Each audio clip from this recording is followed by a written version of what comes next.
Hello engineers, मैं हूं Prateek Parmar. Welcome back to the channel engineer overload. Please subscribe it and share it with your friends. आज हम जानेंगे कि प्रेशर के रिलेटेड एग्जांपल्स जो इस चैप्टर में आते हैं उसको कैसे सॉल्व किया जा सकता है। प्रेशर क्या है, उसके कौन कौन से टाइप है, ये सब हमने इसके आगे के वीडियो में देख लिया है। अगर आपने नहीं देखा है तो आप अभी भी जाकर देख सकते हो, उसका लिंक मैंने डिस्क्रिप्शन में डाल दिया है। तो चलिए शुरू करते हैं।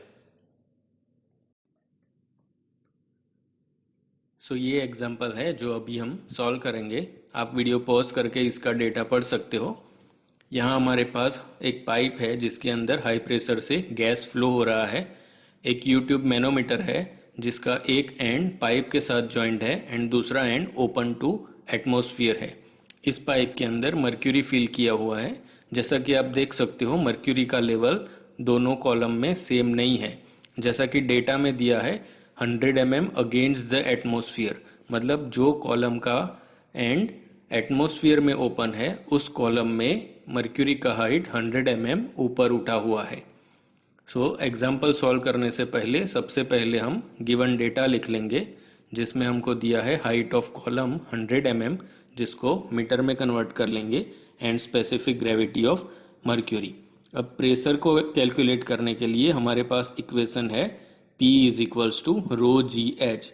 रो डेंसिटी ऑफ मर्क्यूरी, जो अभी हमारे पास नहीं है। G है ग्रेविटेशनल एक्सेलरेशन, वो है 9.81। H है हाइट ऑफ कॉलम, जो है 0.1 मीटर। अब डेंसिटी कैलकुलेट करने के लिए हमको स्पेसिफिक ग्रेविटी दिया हुआ है। स्पेसिफिक ग्रेविटी होता है ratio of that density of that liquid divide by density of water. Density of mercury calculate करने के लिए हम स्पेसिफिक ग्रेविटी ऑफ मर्क्यूरी को डेंसिटी ऑफ वाटर से मल्टीप्लाई कर लेंगे, तो हमको मिल जाएगा डेंसिटी ऑफ मर्क्यूरी। इन सब डेटा को इक्वेशन में डालेंगे तो हमको प्रेशर का वैल्यू मिल जाएगा 13,342 एंड न्यूटन पर मीटर स्क्वायर, या तो पास्कल उसका यूनिट रहेगा। हमने ये जो प्रेशर कैलकुलेट किया है वो अगेंस्ट द एटमॉस्फेयर कैलकुलेट किया है विथ रेफरेंस टू एटमॉस्फेयर। ये प्रेशर एब्सोल्यूट प्रेशर नहीं है, बल्कि ये है गेज प्रेशर, पर हमको पूछा है absolute pressure. Absolute pressure calculate करने के लिए हम गेज प्रेशर में एटमॉस्फेरिक प्रेशर ऐड करेंगे। एटमॉस्फेरिक प्रेशर का वैल्यू हमको ऑलरेडी पता है, जो कि है 1.01325 बार, जिसको पास्कल में कन्वर्ट करने के लिए 10⁵ से मल्टीप्लाई कर लेंगे। After adding the gauge pressure and atmospheric pressure हमको मिल जाएगा एब्सोल्यूट प्रेशर, एंड फिर उसको हम बार में भी कन्वर्ट कर सकते हैं। ये है सेकंड एग्जांपल, जिसका डेटा मैंने सिर्फ थोड़ा सा चेंज किया है। जैसे कि आगे के एग्जांपल में था कि the pressure is against the atmosphere, और यहाँ पे है pressure is against the gas pressure.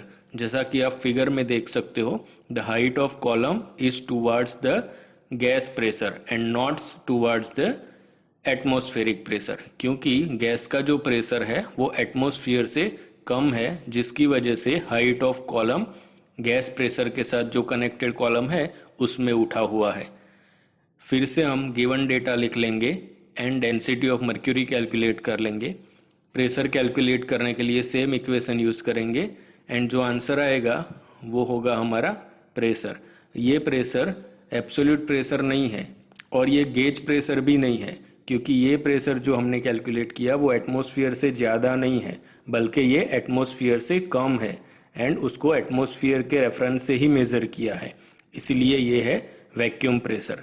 पर हमको पूछा है absolute pressure, absolute pressure calculate करने के लिए हम इस प्रेशर को एटमॉस्फेरिक प्रेशर में से सब्सट्रैक्ट कर लेंगे। जो आंसर आएगा वो होगा हमारा एब्सोल्यूट प्रेशर। इस तरह से हाइट ऑफ कॉलम को प्रेशर में कन्वर्ट किया जा सकता है। Thank you for watching, have a good time.